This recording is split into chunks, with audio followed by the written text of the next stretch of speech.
session on record, and first of all I'm just going to talk a little bit about requirements. You do need a reasonably up-to-date version of eClinic, which if you're hosted should be okay.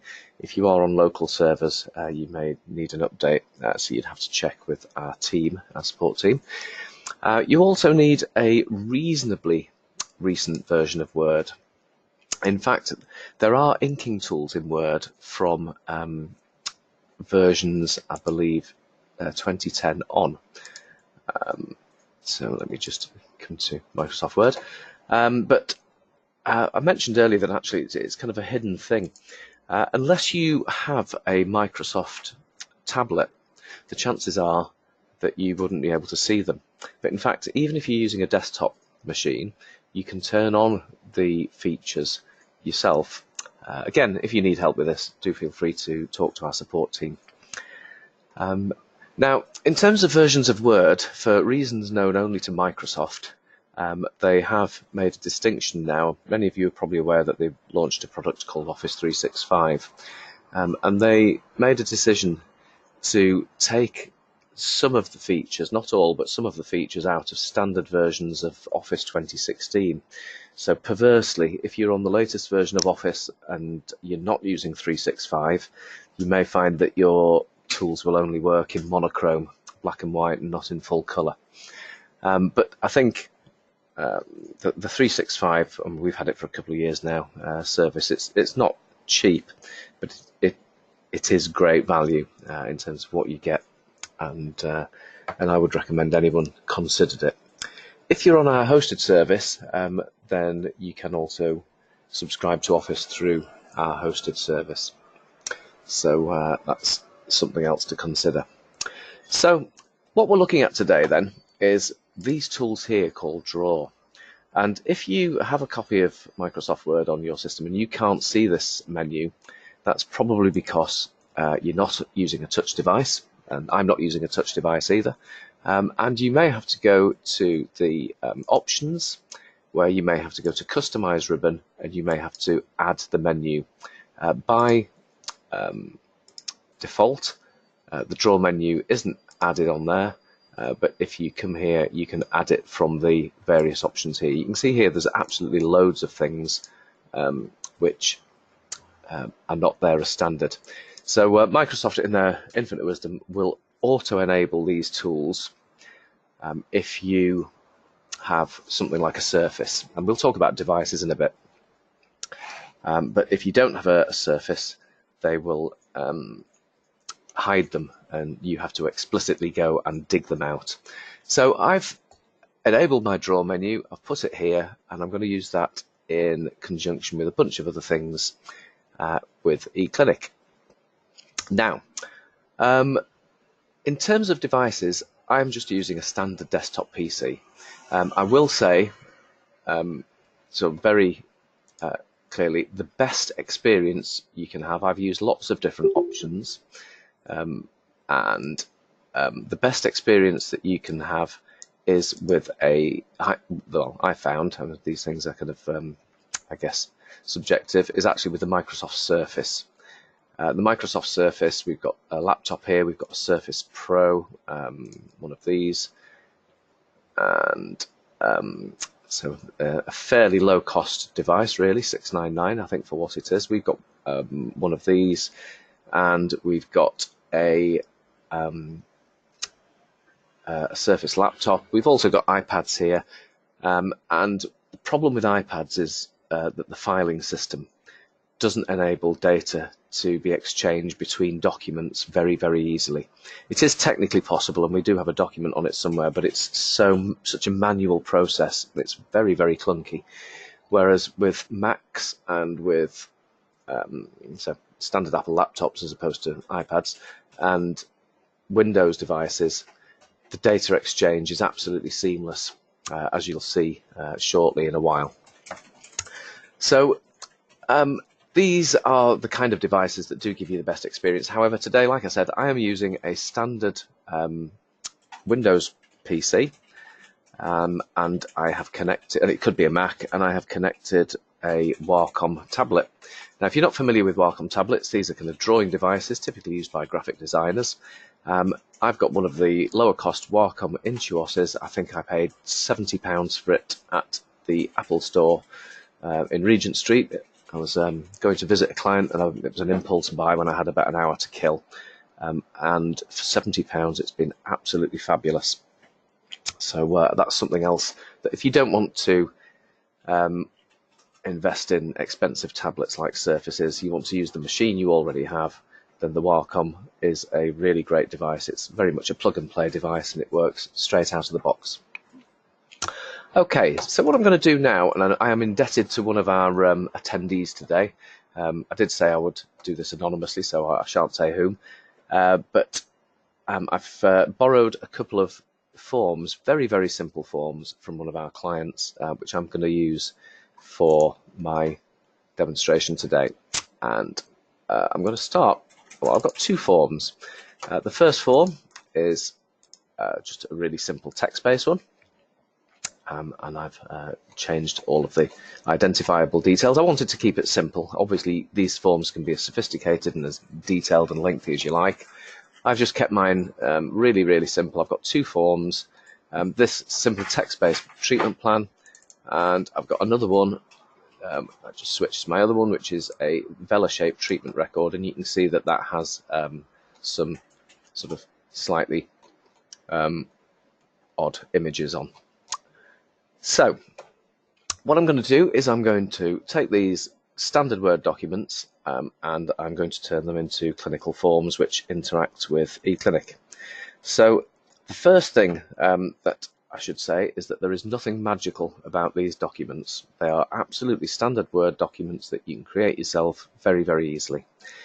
The only thing that I'm going to do to these Word documents is I'm going to put some some eClinic, what we call bookmarks or merge fields.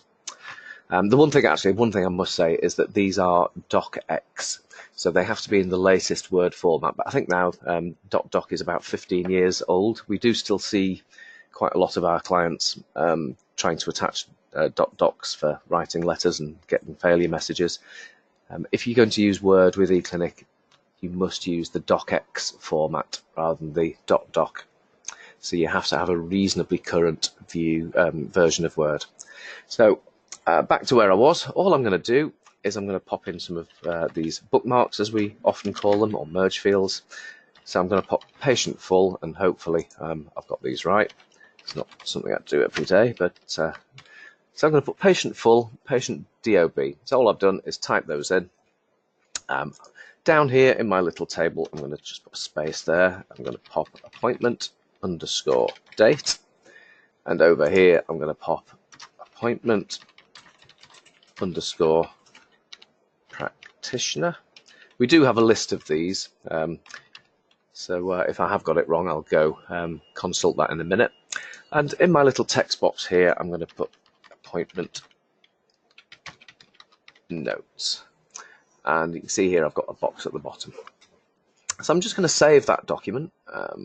It's saved on my desktop currently. Oh, Danielle wants my teacup. Thank you, Danielle. And I'll come back to this one here, and again I'm just going to do the same thing. I'm just going to pop appointment date here, and patient full, and that's all. Just keep it. Like I say, I don't want to labour this. You can, there are hundreds of these things, and we can. We could spend all day sort of going through the different bookmarks. If you do want any help with that, do feel free to contact support. Okay, so I'm now back in eClinic, and I'm going to go to settings and clinical documents. So this is our clinical document templates, and I am going to go into new template, and I'm going to just call it Vela shape, and I'm just going to drag across. Actually, I'm just going to make my whole screen visible just for a second. I'll go back to standard view in a second because this might be a bit squishy depending on the device that you're viewing this on. But I'm going to just grab the Vela shape document from my desktop and drag it into eClinic. And I'm just going to come back to my templates list. I'm going to create a new template, and I'll call this other one medical treatment form. and drag that one across. Oh, plan. There we go. It's called plan, not form. So I'll just rename that. And that's it. So I've brought these into eClinic now. So I'm just going to come back so that you've got a view, and I'm just going to go to my today list. I don't have anyone on my today list, but I think yeah. So here we go. Random patient from yesterday, and I'm just going to book an appointment for her for today. So physio course of 12, physio continuing treatment. Because I want to do this from the appointment record. You don't have to do it from the appointment record. You can do it from the patient record. But if you don't do it from the appointment record, then it won't know the appointment date. So, or it won't automatically know the appointment date. So I've booked an appointment for the patient and go through my process. So just as an aside,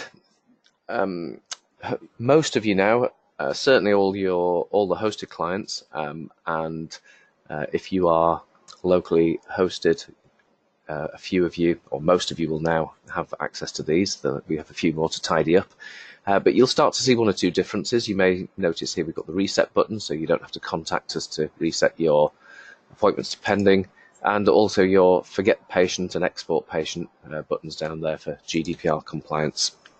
I won't go on about that in a minute, but just to point them out if you've not noticed them yet, because we are still getting a few phone calls saying, what's happened? What are these? So we're going to dive into our appointment record. Come to my clinical documents tab, and I'm going to click new document. I'm just going to cancel that because I think, am I on yesterday's record? Oh no, okay. No. And again, I'm going to have to show my full screen, unfortunately, to really give you the full experience of what's going on here. Let me just close down my browser. So we've got, just close down my Skype for Business. And what I'm going to do here is I'm going to choose first of all, my medical treatment plan. So when I choose my medical treatment plan, what you'll see is that Microsoft Word will open. It will open automatically. And you'll see that it's filled in my details.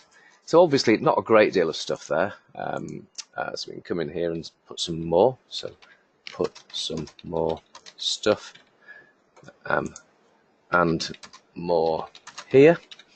And we can come down to the bottom, and in this bit here, this is where my Wacom tablet comes in. So if I just grab my tablet and come to my draw tools here, and just so it stands out, I'm going to choose red.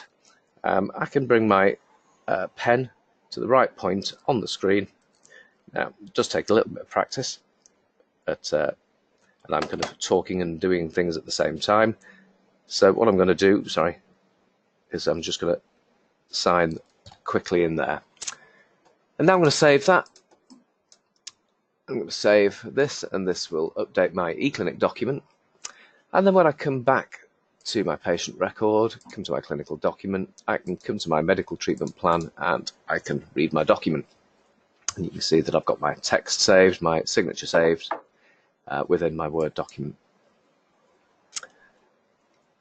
And so I'm just going to do the same thing. I'm going to come back to the today list here. I'm going to go into clinical documents. I'm going to come to here. I'm going to choose this time my VeloShape. We should see a little bit more here. So we've got Lynn. We've got, and what I'm going to do is I'm just going to just show you the Word document. So it's a bit clearer on your screen. You can see also that it's populated other aspects. Now it looks like I've got that wrong because I'm an idiot.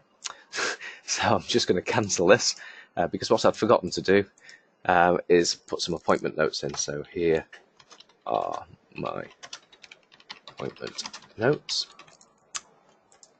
And I wonder if I've actually got that bookmark wrong, but I'm not going to sweat too much. I'm just going to do that. Sorry, I'm not sharing my whole screen, am I? I'll show my whole screen again. So I'm just going to do that again. It wouldn't be a live demo if anything, if everything went to plan. Now I think I must have got that merge field or bookmark wrong. I'm not going to agonize over that, but obviously in real life I would go back and fix that. I'm sure I've got it right. Okay, so we have here a different kind of document where we have some images that we can then draw on. So if we just come back to our drawing tools, of a slightly different color this time, and of course, if you've got an Office version that supports the colored pens, we can do lots of drawing. We can sort of do arrows. We can say hello badly. We can come and we can fill our values in. We can come and actually, oops, let's come out of there and let's just take that last one that I did. We can fill our notes in properly because I messed that up. We can come back to our draw tools and then we can come down and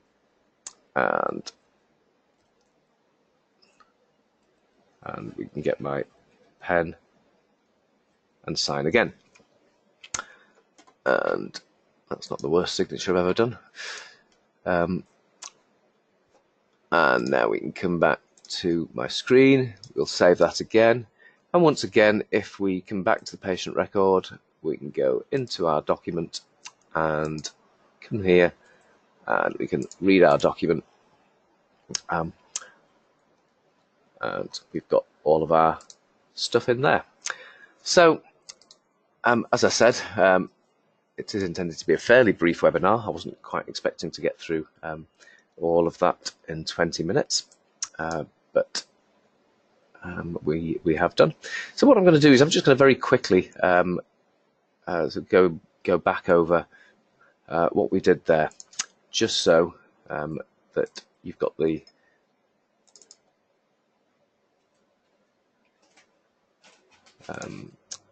knowledge to be able to do that yourself. So I'm just going to come back to my Word document. So just a reminder that it's a standard Word document, but it must be docx format. If you don't have a tablet device that Microsoft Office recognizes immediately, such as a Surface, you may have to come and enable the draw tools yourself, and that's easy enough. Depending, the draw tools that you have available to you will depend on which version of you have, but there are some available from 2010 onwards. And other than the docx enabling the draw tools, there is nothing special about this document other than the fact that I've popped some merge fields in, which eClinic is picking up and populating automatically. So I can see a couple of questions. And the first, are the appointment notes in the screen, on the appointment note screen in the overview, or only in the Word document? If I'd done it right, then it would have actually picked up from eClinic. So if you enter them into the Word document, then they only reside within the Word document. Now, there is an option, and this really isn't the purpose of today's webinar, so I don't want to delve into this in too much depth. There is another option with Clinical Forms where you can exchange data between the form and eClinic bidirectionally. That is the PDF option. So if I just come to the Today list and here, clinical document, and just choose my patient questionnaire. These forms can support the travel of data in both directions. However, they are significantly more complex to set up. So it may be that the Word option is a good compromise, because you can always open the Word document and read the notes anyway. It also means, one of the advantages of doing this through any kind of document interface, whether it's PDF or Word, is that you can build your own structure, because building your own structure is really important if you want to have a consistent format. So, for instance, if you do SOAP notes, or if you ask a particular series of questions, I mean, the ones I've looked at today are really, really very basic, but we can do much more sophisticated forms with sort of 10, 15, 20 pages. Some of the ones that we've seen sent to us have been pretty lengthy, with detailed questionnaires. So that's a more more sophisticated form, and that's something that with a simple appointment notes field like this, you couldn't easily do. Now, I mean, we can do kind of sort of templates for text forms like this, and then that data can be sent to Word, but if you want to really structure your form well, you may want to do it in Word. So hopefully that answers your questions or question. Do feel free to ask more questions. I'll ask you a question. Are you enjoying the weather?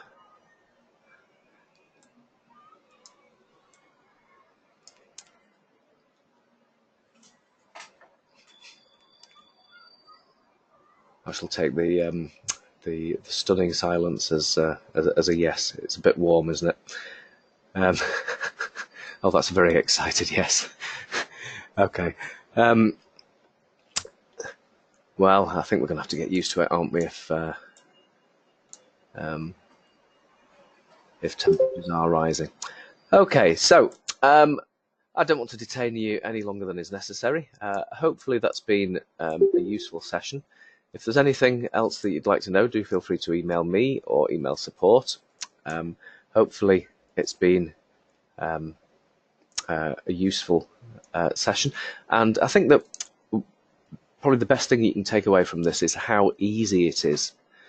It's not, it doesn't require great IT skills. If you can write a Word document and look at our bookmark list, then you can create a really good template very, very easily in Word with document annotation and store that data within your eClinic patient record. And it's something that we're more than happy to help you with. But I think for most people, it's something that you can do quite easily yourself. So thanks for your time, everybody. I'll stay on the line for another minute just in case there is a question. Yeah, one or two people are starting to disconnect now. So thanks for attending, and hope you have a very nice day. Look out for the next couple of webinars. We've got a few interesting things coming up, particularly as we prepare for some new features in the hopefully not too distant future. And we'll be trying to get one of these webinars underway at least once a fortnight.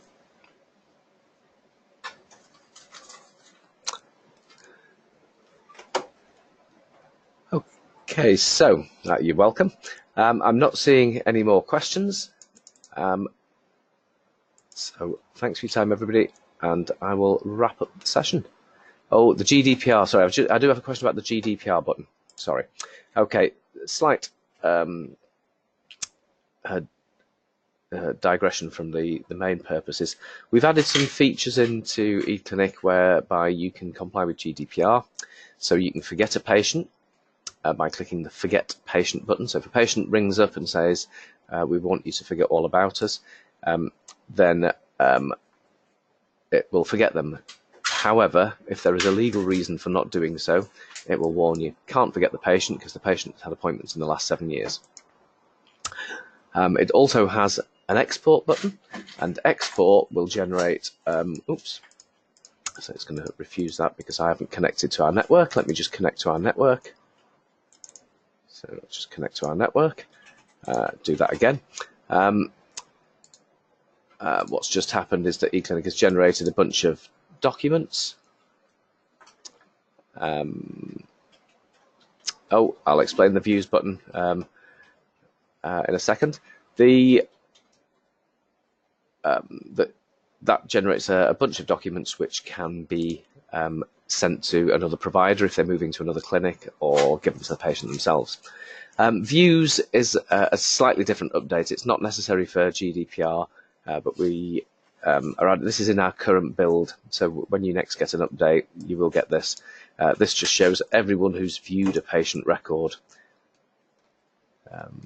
It may also be down to admin rights because not everyone gets to see this. But you do have a data edit function, so it is recording data edits in your system. And we're going to give you more visibility of that in future builds.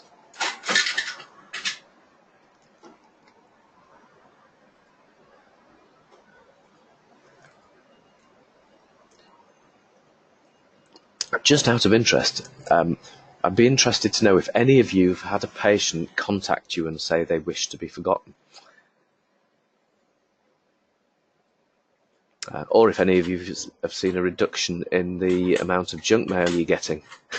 No, it's remarkable, isn't it? You know, all that energy, and I suspect that it's something. I think unless you have a fallout with someone, it's very unlikely to happen. And if you do have a fallout with someone, you've probably treated them and have to store their data under legal obligation anyway. So